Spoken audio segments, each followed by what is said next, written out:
আসসালামু আলাইকুম গাইস, কেমন আছো? আল্লাহ তো সবাই ভালো আছো। আবার চলে আসলাম ইউরো ক্লাসিক বাস স্কিন নিয়ে।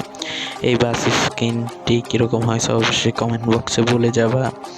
আর যারা এখন আমার ইউটিউব চ্যানেলটিকে সাবস্ক্রাইব করে না অবশ্যই সাবস্ক্রাইব করে দিবা।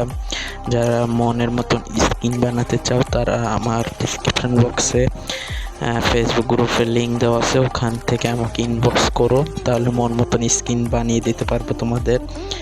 সবাই ভালো থাকবা, সুস্থ থাকবা, আল্লাহ হাফেজ।